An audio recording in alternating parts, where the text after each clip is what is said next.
The UDU, a planned development united, installed their neighborhood nodes throughout the entirety of Upland.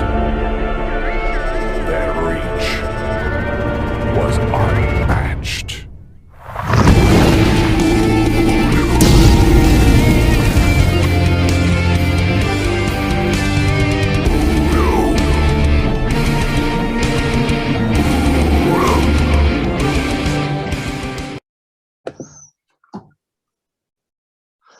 Hello everyone, Tom here, and today I'll be interviewing BEN68 for his Who is UDU? It's a bit of a flip on the roles here. I feel a bit strange. Indeed. Yeah, so it goes. So Ben, who are you? Yeah, well, no surprise. My name is Ben, and yep, my name is BEN68 in the game. I don't know if you want me to get into that straight away. Yeah, go for it. So I get a lot of people asking, "Oh, is that because you were born in 1968?" No, I'm not freaking that old, mate. Calm down a bit. No, the 68 comes from my old racing number. I used to race Formula V open wheel racing cars, and 68 was my number. Not very imaginative, other than that. Cool. What kind of cars? They're called Formula V. So if you think of a Formula 1 car, but without the front and back wing. So if you can picture that, it's still pretty fast though. Yeah, I think they do about 210 kilometers an hour, something like that. Yeah. Yeah, that's pretty quick. What got you into that? Well, I'd been racing sprint karts since I was about 10 years old, I think. My stepfather, way back in the day, he just bought one on a lark. He has a history of doing up old cars and that sort of thing. And I think somebody might have owed him some money or something, and they kind of give him this old go-kart as payment. And originally he was just going to play around with it.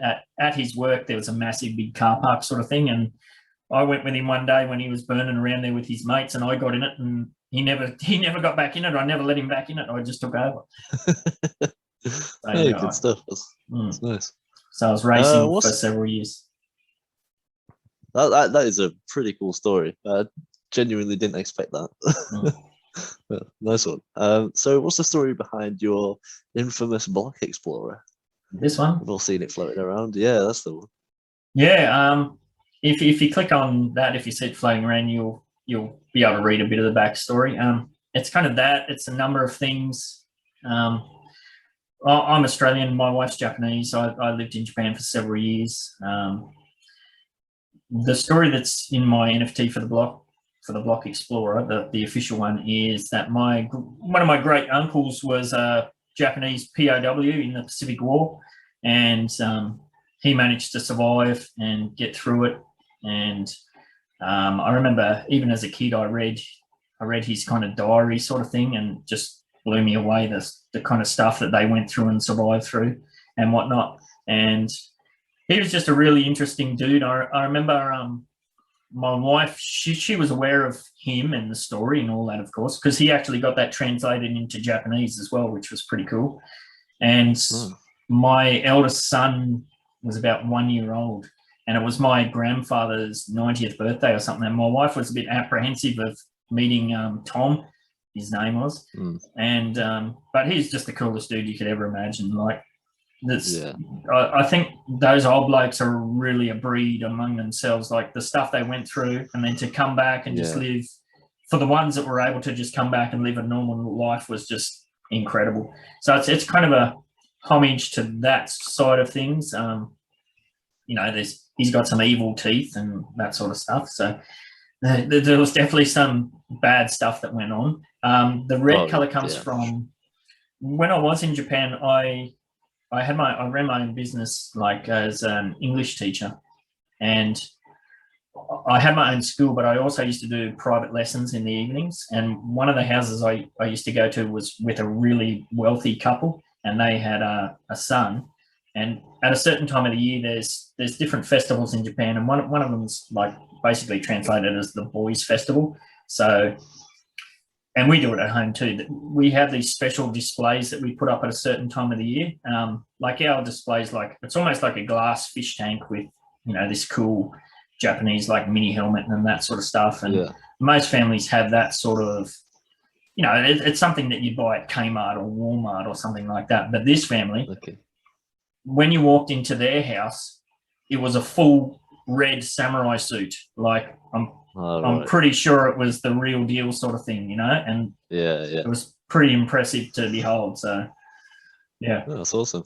A few different things that go into the mix, but at the time, I just thought, oh, red samurai helmet, that'd be cool. And it wasn't until I thought about it a bit later that, you know, I wondered to myself, well, I wonder why I did pick that. Yeah. Well, it reminds me a little bit of like Japanese architecture with their roofs. Because they're sort of red and like that. The tiles. Yeah, for sure. So you said that you've lived in Japan for a bit, and but you're from Australia originally. Yeah, and you live there. Yeah, I'm from Australia. I went to Japan on a bit of a lark, really. It was supposed to be a 6-month working holiday visa, and I stayed for a bit over 2 years. Met my wife, who was just my girlfriend at the time. Obviously, we moved back to Australia together. We lived here for 3 years, and then we ended up going back to Japan for another 4 years. Yeah, that's really cool. I really like Japan. Did you find it sort of culture shocking? So I've heard it's a bit, you know, conservative, and whereas Australia, I've heard, is a bit more liberal to things. I wonder if there's any shock there for you.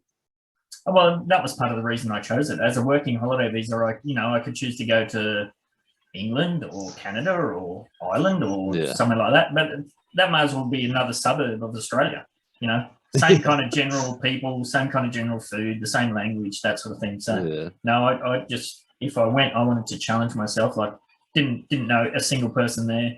I had studied the language a bit before I went, so that sort of thing was cool. But yeah, the culture shock, that was all part of the fun. Yeah, there's 1,000 different stories there that, you know, my Japanese was good enough to get myself into trouble, but not enough to get myself out of trouble. So yeah, there's no end of stories there, mate. Good stuff. Really cool. So what do you do apart from you know, the upland stuff? Well, how far back do you want to go?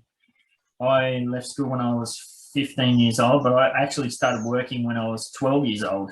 I'm 45 coming up soon, and name a job, I've probably done it. At the moment, I'm a kindergarten and primary school teacher, which I've been doing for the last 15 years. But prior to that, I was the easiest way to say it's a fisheries biologist. Cool. I don't know what that is. Yeah.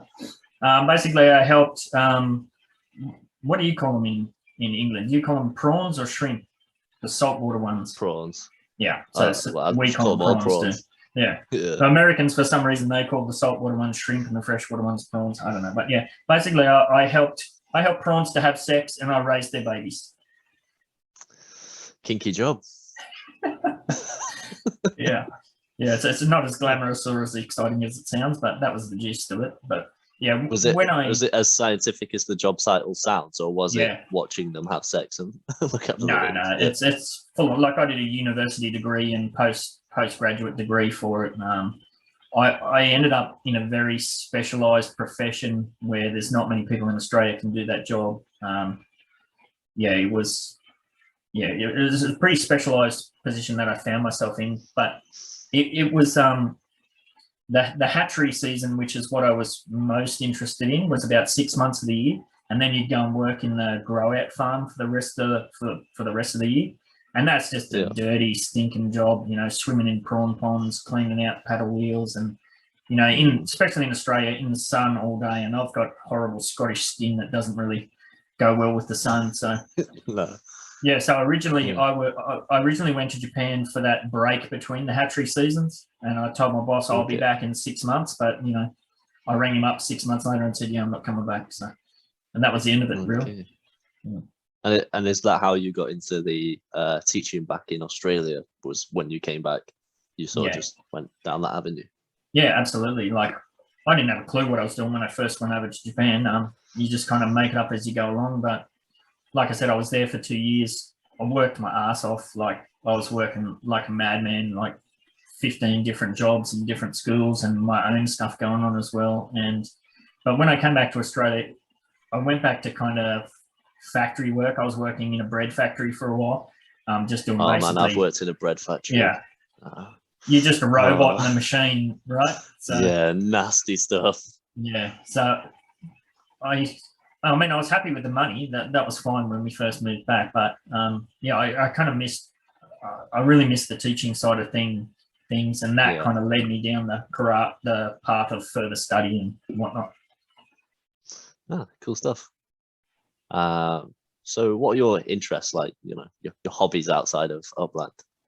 I'm still very interested in aquaculture and things like that. So, you know, in my backyard, I've got about 2 tons of water in a 4-tank system where I breed Australian fish and goldfish and that sort of stuff. So I'm always poking around out there. And, you know, I've got a garden, you know, fruit trees and vegetable garden. And I'm always doing something around the house, building retaining walls or fixing 50 things up. Yeah. Since all this stuff with the UDUs kicked off, that has taken a bit of a backseat. But yeah, I still like to get outside and, you know, work up a sweat, shovel dirt, move it here, move it there, and that sort of thing. Yeah. But I'm very into, well, I have been previously into mobile games. So if I'm not doing something out in the backyard or playing with the kids, I'm usually, as you've seen, I've usually got some kind of game going on my hand. Yeah. Cool stuff. You'll have to send a picture to the UDU chat with your fish or your big ponds, because I'm interested to see what they even look like. Yeah, it's. I think I have put one on previously. It's not much to look at, you know. Unless you know what you're looking at, you might not be able to see. But yeah, I can put a pick up. I most definitely won't be able to know what I'm looking at, but it'll be an interesting back garden to look at, I'm sure.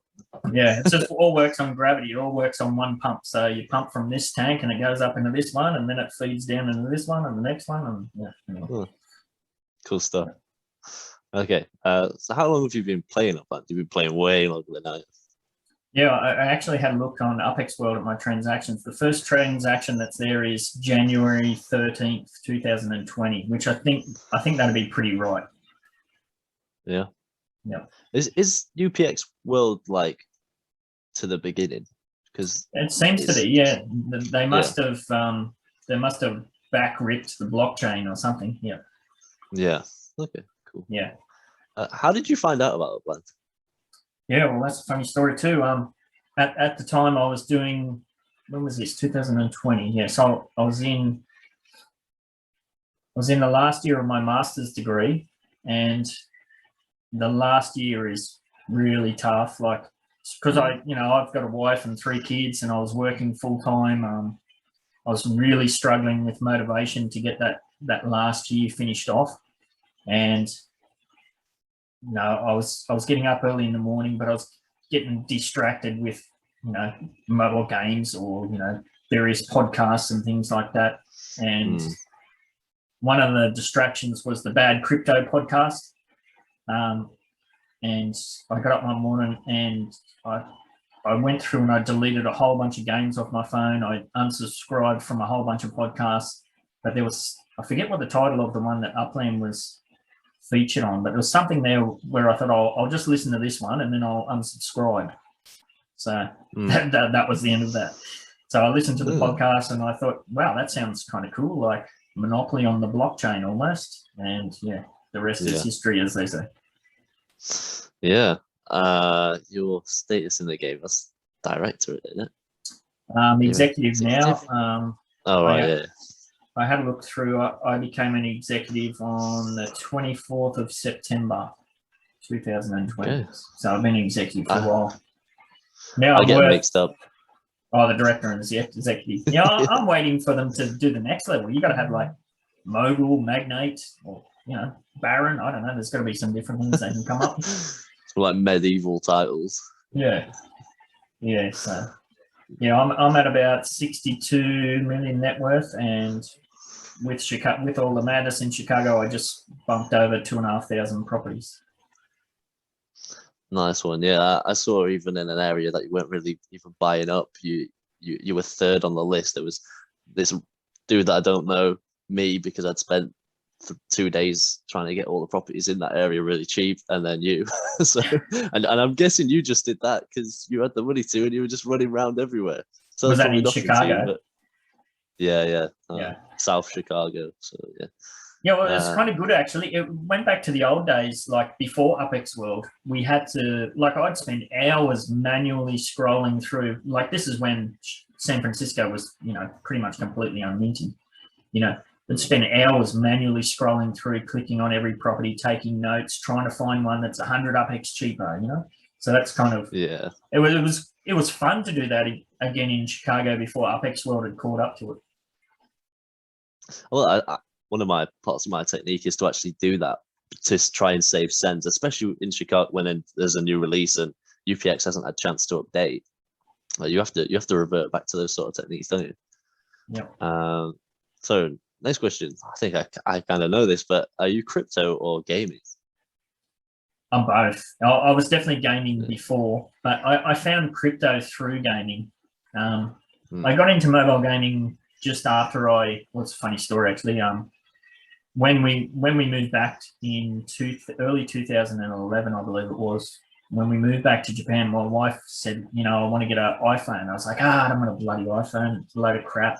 I was committed to the old snake phone, So anyway, wives, as they tend to do, she won the argument and we got an iPhone, and I found a game called Stickman Golf, and that just opened up a whole rabbit hole of things. And it was through that I have a history of creating communities around games, and it was through that community that I first heard about Bitcoin. And obviously, kicking myself that I didn't jump in when I first heard about it, but I definitely come from a gaming background, but then 2017, 2018, I went full crypto for a while. And then 2019, 2020, I pretty much did nothing in crypto. So it's kind of flowed backwards and forwards. Yeah, I did suspect you were both, mainly because before the interview you were playing that game. Yeah, well, it's actually pretty much everything that I have in Upland. Like, people see my net worth and think, if they see 62 million, they think, holy Christ, he must be rich. But I've said this in a few different places. Pretty much 95% of that is all crypto profit. It's not my money. Yeah. It's all house money. Yeah. Well, it's good stuff. I, what you were saying about Bitcoin, I had a chance to buy some as well when I was messing around on the deep web in my scallywag days trying to buy certain substances. And imagine if I'd have bought some back then, God, I'd be laughing now, but there we go. It is what it is. You got to have those diamond hands. There's plenty of people I know that they bought and sold when it was like 300. There's no way it's going to be more than 300. Yeah. Hindsight's a bitch, as they say. Yeah, for sure. Do you remember what your first property was? I certainly do, because I've been trying to buy it for the last year.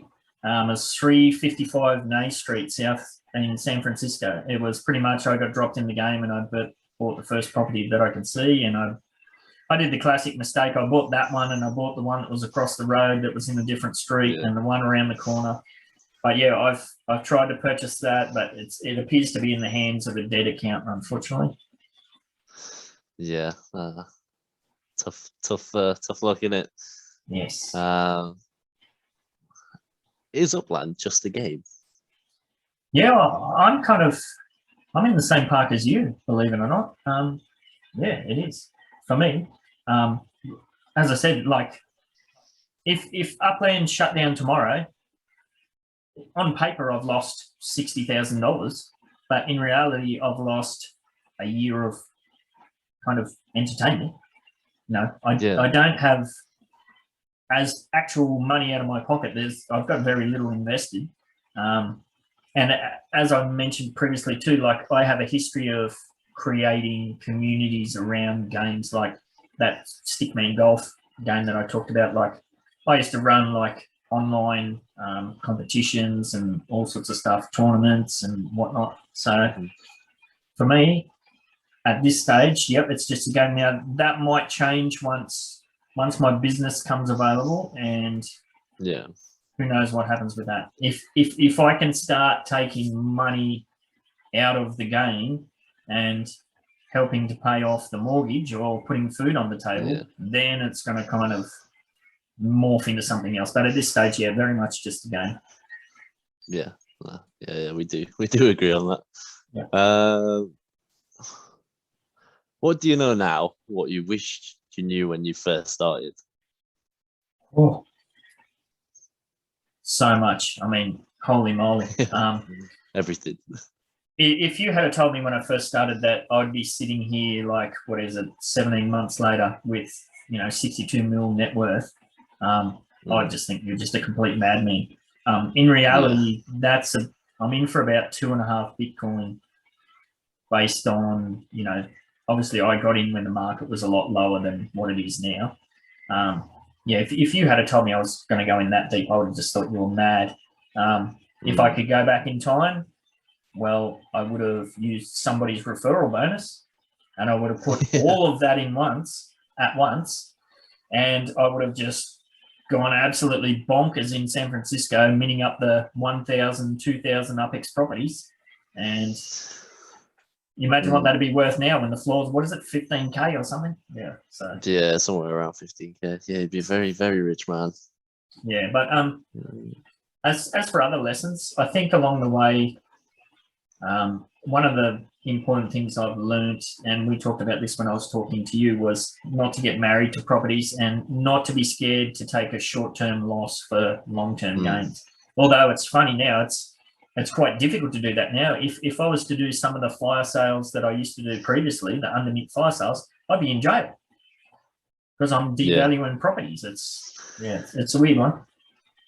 Yeah, I don't think Upland sort of sees what we see. I mean, yeah, it might look bad initially, but it helps. I mean, especially with someone like you with fat stacks of cash.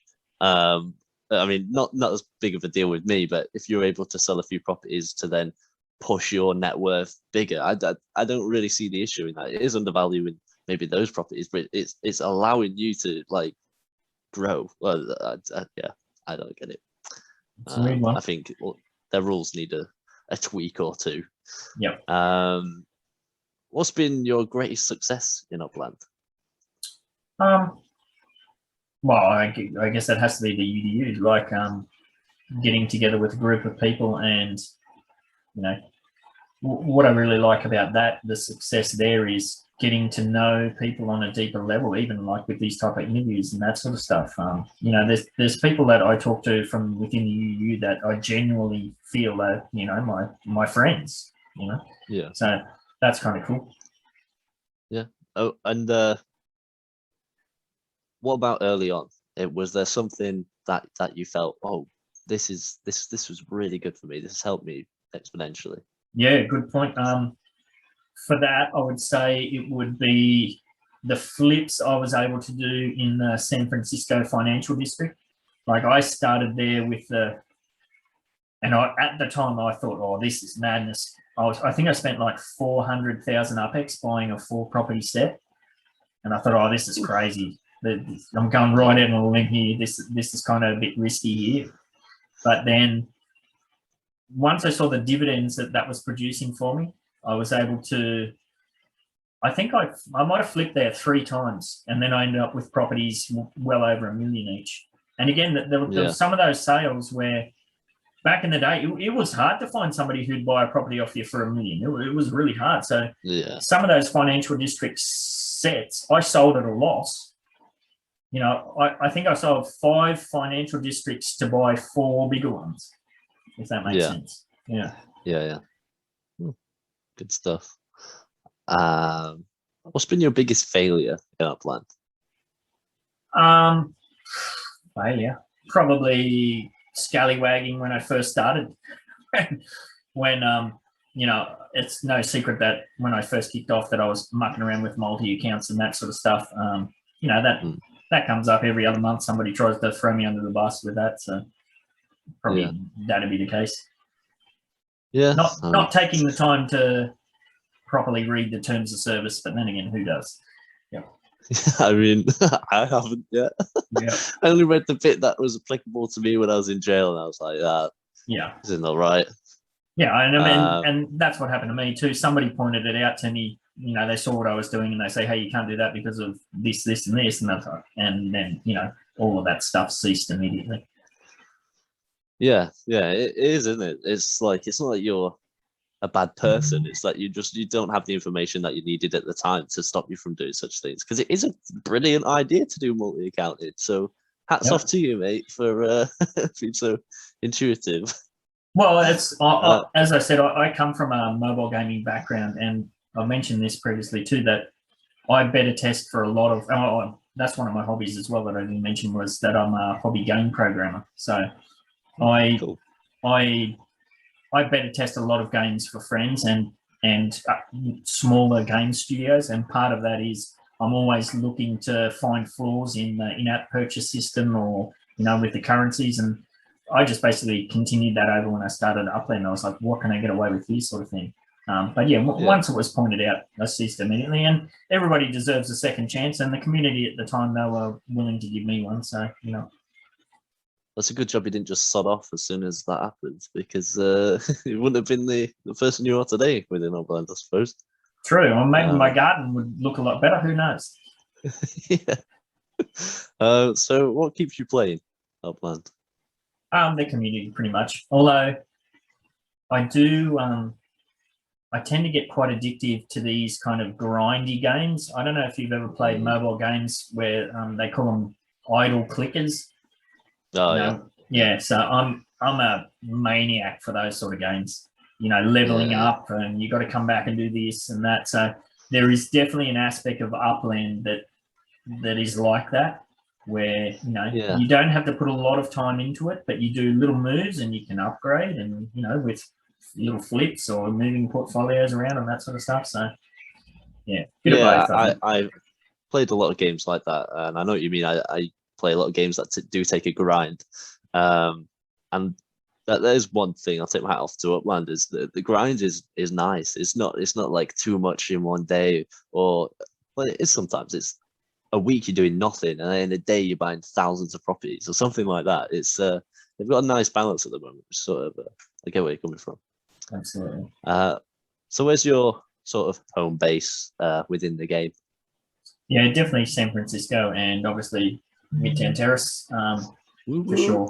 Yeah, I do have properties in every city, but especially initially it'll be Midtown Terrace, and setting up to start my business there and that sort of stuff. I don't see that changing anytime soon, although I have been pushing for them to, start minting in Gold Coast, Australia, or somewhere in Australia. So as with yourself, like, if London comes on board, you're going to be all about that. If Australia comes on board, I'm going to be all about that. So. Well, I'm more about Sheffield, because Southerners are a different breed to the Northerners. So. Yeah, well, that'll be the same as me. If they release Sydney, I'll be like, whatever. Yeah. Cool. What feature are you most looking forward to within the game, and why? Businesses. This has been something that's been talked about and kind of, pushed back and pushed back and pushed back. all the people that I know that they have their businesses ready to go, we're just dying to let us get started. We're not sure how it's going to work, if it's all going to fall flat, or if it's going to, if it's going to go well.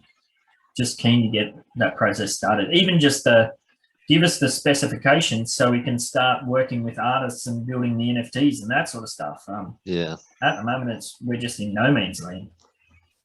Yeah, I've seen you've had that tag pretty much ever since I've known you. That like beta business tester or something. I've not heard anything about businesses for the 6 months I've been playing. So I feel you. It's we feel like the middle child at the moment. There's all this other shiny new stuff to come on board. We're like, remember us over here? So. Well, I don't know. Is there any particular areas you'll be focusing on for property development? yeah. Well, that has changed as things have gone along. Originally, I was fully on board with Alamo Square. Although at the time when China reached out to get me involved in Alamo Square, I thought it was just a big giant pump and dump scheme. So I was like, no way, I'm not getting involved in that crap. But as it turned out, I ended up buying in there at 100,000 UPEX per property when I could have minted whole blocks at the time. So yeah, I'll definitely be building in Alamo Square. Obviously, places like, I have strong ties to T Davis and the Little Italy crew, so I'd love to build out in both the Little Italies. But yeah, for the initial focus, yeah, definitely Midtown Terrace, Balboa Terrace, Lone Mountain, those sort of things. And any, even as we expand to Oakland, I've got properties in the DDU nodes and school and everywhere else. Yeah. Yeah, there's a lot of that to be done, isn't there? It's, managing that spark is going to be a difficult job, but yeah, it'll get done eventually. Shall be fun. So I know you have a business plan in Upland. So what is it? So my business is called Samurai Aquatics. And, obviously the Samurai comes from my Block Explorer and my history, and the aquatic side of thing, that also comes from my history as well. Like, I've always been a hobbyist, with aquariums and that sort of thing. So yeah, we will be selling outdoor decor pieces. So think of things like, swimming pools, Japanese garden ponds, that sort of thing. So these will be physical items, or yeah. So it'll be, so imagine you build your house on your property and you want a swimming pool. Well, you come over to Aqua Vista Way, where Samurai Aquatics will be based, and the way that we've been told the situation is that we will have to mint our outdoor decor pieces as NFTs on properties. So you should be able to come over to Midtown Terrace and you'll see a whole range of products that are for sale on all of the properties that I have there ready to go. And I imagine you'd be able to click on there and buy them. And I'm going to set it up so there's different rarities and that. So you might be able to buy just a basic cheap kidney pool for X amount of UPEX, or you can get one with a water slide or a rock wall feature or a rock pool, or you can get one with a tiki bar attached and, that sort of thing. Cool. Good stuff. Where do you see the game in a year's time? Well, if I reflect back to a year previously, there's not a lot of difference really. Aside from more cities, I'm hoping that in a year's time, if we're sitting down to talk, we're not still talking about, hundreds more cities, or heaps more cities coming on board, and we're still waiting for things like property development and businesses, and I'm not sure. I'm hoping in a year's time we're well on the way with property development. That's well established. In a year, I'm expecting that, because I'm in the Better Business program, so I'm expecting that those early businesses will be fully established, and there will be a second round of businesses either have already just come online or are about to come online. Yeah, it happens a lot in games that are in betas. They sort of get stuck in this cycle because people are asking for it, or just because they're in this sort of, they know what's happening, they know it's going to keep the game going, but because they're doing that, they're just neglecting everything that the community is telling them to do, and that can be really bad for a game. So let's hope that they get around to doing stuff like that. Well, I know that from my own game development stuff, feature creep. You'll be thinking, oh, the game's nearly finished, but then somebody will tell you an idea, or you'll have an idea, and the next minute it's another 3 months or another 6 months. Yeah, it can get away on you. And do you have any idea what you think the game will be in 5 years? It's a bit of a stretch, isn't it? Yeah, I think the way our plan's talking about with getting other companies on board, and we know, like with some of the UDU members, what they're doing as far as external NFT stuff, and even other community members, what they've got going on. I think the NFT side of things, it will be really interesting to see how that how that meshes in with everything. NFTs, the NFT system in Australia is still pretty much seen as, look what the crazy crypto kids are doing now, sort of thing. Yeah, it's very much seen as a boom and bust bubble kind of situation. It'll be interesting to see if that has stabilized and if that becomes mainstream. Yeah, in the UK we have a bit of a similar sort of and it's weird though. It's more of the crypto scene that bashes the NFTs that I've seen than anything else. Actually, the BBC had like a segment like on the evening news, which is like the biggest part. I don't know if that's the same everywhere, but it was about this million, like just like 60 million or 30 million pound or dollar sale of an NFT. I remember seeing that and not knowing anything about NFTs at that point. I was like, "Whoa, what's that? Who's buying art that they can't touch?" Or I mean, people don't touch art, but you know what I mean.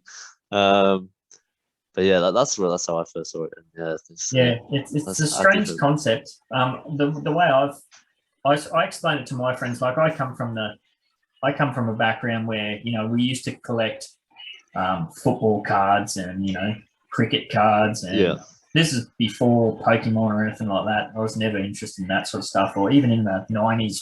I had no clue about basketball, but there was a stage there where we went through collecting basketball cards, and if you opened the pack and there was a rare one, you're like, whoa, your mates would freak out. So the way I explain it is it's kind of exactly like that, except your cards can't lose value from being damaged. Yeah. So it's just kind of a win-win sort of thing. See that. Good stuff. That's the sort of uplandy stuff done now. So we'll move on to the UDU part. It's a bit weird. How did you become involved with the UDU? No, I'll change that. How did you come around with the idea of UDU, and why did you decide to bring or be with? I think it was DJ you started this with, or whoever it is that you started with. Why did you choose these people to start with? Yeah, it kind of all evolved. Like I'd been a lone wolf in this game for well over a year, and I'd seen various co-ops like Alamo Square, Panhandle, Dog Patch, and we'd seen those develop, and I was kind of loosely involved with them, but not really. There was also a bunch of people who went heavy in buying out neighborhoods, and it was kind of cool. They declared themselves the unofficial mayor, and within the fan server, they got their own little channel in the fan server, and I thought, yeah, that's kind of cool. It all started with my business idea, really, and I have to thank T. Davis for that. Once the idea of businesses was published, I started thinking what I wanted to do, and I had my idea. I went looking for an appropriate place. I found, I think it's 35 Aqua Vista Way, Aqua Vista, water views, kind of matches with my business idea. So I bought a couple of properties there, and originally that was just going to be the area for my business. And, I bought a few more properties there, and I invested a bit more. I was kind of slowly buying up the area because most of it was all unminted at the time. And then once the team dropped the idea that for the outdoor decor NFTs, you had to mint them on physical land, then obviously the more land that you've got, the more NFTs you can display. So I think I dropped like 2 million UPEX and kind of went a bit crazy and bought out a whole big section. But then I started thinking, well, if I'm going to put my business in this particular neighborhood, I like the idea of kind of controlling what happens in that neighborhood. So I kind of just on the quiet started putting all of the funds that I could into minting more and more and more. I was doing a lot of flips and that sort of stuff. And I was just slowly chipping away at it. And then DJ, he contacted me kind of out of the blue when he first came onto the scene, and he ended up buying a whole bunch of properties off me. And we got to talking, and it was kind of, I don't know if I mentioned the idea to him, but I might have said something like, oh, this is what I'm doing here. Do you want to help me sell it out or something like that? So we kind of went crazy in there. He bought a whole bunch, and then that's when I don't know how the idea started with the Evil Empire, but somebody come up with the Evil Empire in Midtown Terrace, and that kind of kicked off. And it was about that stage I went public with the idea, because I wanted it to sell out quick, because at that stage I think I might have held 80% of the properties or something crazy, or it was a fair whack that I already owned, but I wanted to sell it out quick. So I went public with it, and a whole bunch of people came on board, and we got that sorted out. And then that kicked around like that. And it was actually DJ. He said to me, I really love the idea, but the name Evil Empire, I'm not really sold on that. So that's how it morphed into Midtown Terrace United. So yeah, it's I a think bit it of was a lighter name. Yeah, I think it was Midtown Terrace United for all of like a week or something, because at that stage, Venom had come on the scene, and we'd got talking in DMs as well, and he was just like minting like a madman. And really, that was the kind of the big push to sell out San Francisco. And it was through those conversations that he showed me how much property he owned in Balboa Terrace, and we got to talk, and I was like, well, why don't you make that Balboa Terrace United? Which he thought was pretty cool. So we got on board there, and then we wanted to work together. So we needed an overreaching umbrella brand that would cover both of them. Yeah. And we also, at that stage too, I thought, well, obviously there's different cities. We might want to branch out and expand further. So that's where I came up with, I think I called it, I think it was Upland United. I think that was the first idea I said to him in DM, but I mentioned, I think that needs another word in there. So that's when I came up with Upland Development United, and the rest is history. Good stuff. Yeah, because Venom wasn't there initially, was he? He no. sort of joined a little bit later on. I think he. I think he's member 20. No, yeah, he's member 20 or something. Yep. Yeah, he just stormed onto the scene, didn't he? And just started changing things. Yeah. So I think DJ was definitely instrumental in getting Midtown Terrace kicked off. And then, in Venom was definitely, he was the kind of the fuel on the fire to take that next step over to the UDU. Yeah. Cool stuff.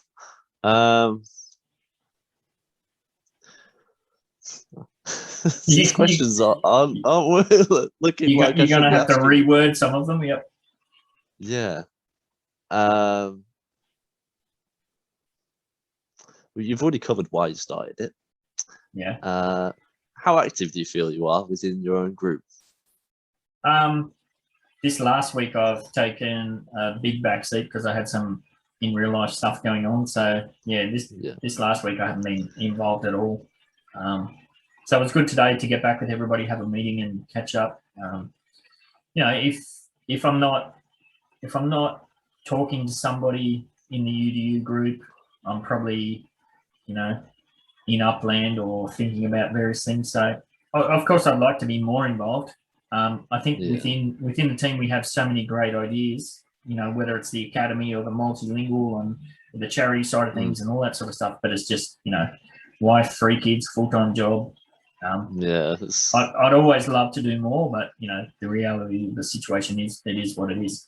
And I think it's easy to forget sometimes too that we've only had, what was it today, team meeting number 10. We've only been around for 10, 11 weeks. Yeah, it is a bit weird. I feel like I've been a part of it forever.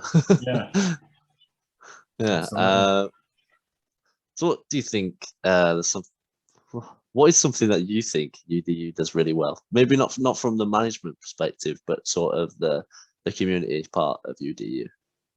Well, what I think I'm most proud of is seeing the academy, how that's evolved. Like it hasn't evolved how we initially thought it would. Like we thought it was going to be a place where players would come.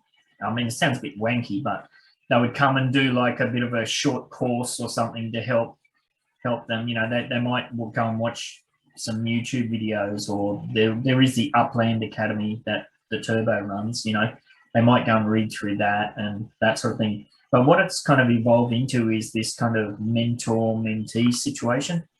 And I really like that. Like I like jumping on there every now and then and seeing that the way that small group of players is helping each other out. And what's really cool is to see the people that came on board there as mentees, and then they switched to being a mentor. So I think that kind of mentee-mentor relationship, I think that's something that we do really well. I mean, and that carries through right to the UDU as well, like that player-to-player support. Yeah, I think things in a community are always going to sort of morph into that anyway, because it's so much easier to say, oh, Ben, how do I do this? And get that specific piece of information I need instead of watching a whole video. So yeah, that is really awesome. Or without some plonker telling you the wrong thing just to get a laugh, Yeah, I've not done that yet. Yeah. What nodes are you most excited about when Spark sort of kicks off? Yeah, I can't wait to see Midtown Terrace start getting built out, of course. And I think the way that we've discussed how we're going to do that, I think it will work well.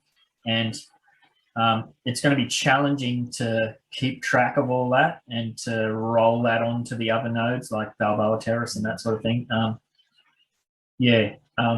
I'm pretty much in every node that we've got. Well, I think I definitely am, but yeah, it's going to be tricky to, like, we've got players that they've come on board at UDU and they're all in for Oakland, or they're all in at Staten Island or Bakersfield. So it's going to be kind of tricky to manage how we can make sure that we can look after all those people as well. Because, I'm conscious of the fact that we don't want all these people to come on board and help us out at Midtown Terrace, and then we say, oh, thanks for that, good luck. Yeah, see you later, enjoy. Yeah. That is the next biggest sort of challenge I think that UDU is going to face. And it's not something that's going to break you or make you. It's not that dramatic, but it is something that will definitely need to be sorted out. Yeah, really good. Yeah, it's more of a logistical challenge than a personal challenge sort of thing. Yeah. And it will be interesting to see who comes forward and sorts that out. Or I wonder if Venom has any ideas for UP2 World Data, if there's anything in there that could be possibly.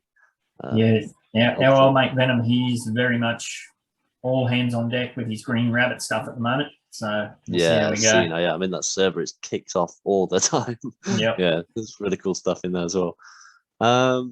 And a bit of self-reflection, I suppose. What do you think that UDU could improve on? Yeah, it probably comes down to, we've tried to be open and honest and getting information out into the community. I think, on reflection, I think probably sometimes less is more, where we've kind of gone we kind of just spewed everything out and said, here you go, have a look at this. I think, we could have just simplified that a whole lot more. And, that could get back to what we were talking about as far as, instead of just having text documents, well, maybe there's a couple of short, brief videos and that sort of thing. And I think sometimes we've struggled too, because we've got so many members and, people have great ideas. We tend to kind of roller coaster on top of each other and think, yeah, that's a good idea. But we kind of lose track of keeping things simple. The classic example of that is Chicago, where we kind of dropped the ball there as far as nailing down a node and that sort of thing. Where if you look at what all of the individual members spent there, if we had been really focused, we could have done some significant damage in a few neighborhoods. Yeah, I think I spent about 800k in the end, so yeah, I could have helped out. But it is what it is. But to be fair, with all the members, they probably spent their money in places that they feel they're going to make a good profit. So in the end, it might come back to being spent on a better note, perhaps. Yeah, and we've tried to get the point across all the time too. Is don't feel like you have to do it because there's talk that you can do it. Like it gets back to that thing. Don't invest more than you're willing to lose, sort of thing, almost. Yeah, for sure. I mean, I didn't feel any guilt spending all my money, but I do understand that there are times where I will be investing a lot of money into UDU because I do truly believe in it. So yeah, just wrapping up. Do you have anything you want to promote or sell? Yeah, well, keep your eye out for Samurai Aquatics. Come and get yourself a pool, or a garden, or who knows what else we're going to have in store. That's about it at this stage. Yeah, you've got a. You're on Twitter, aren't you? Yeah, I believe it's BEN68 _ UDU, or they're also is just the Upland United. I think it's at Upland United. So yeah, be around there somewhere. Obviously, the YouTube as well, isn't there? Yep. Here, there, and everywhere. Yeah, good stuff. Well, thanks for joining us, Ben. No worries. It's been fun. Thanks, Tom. No worries.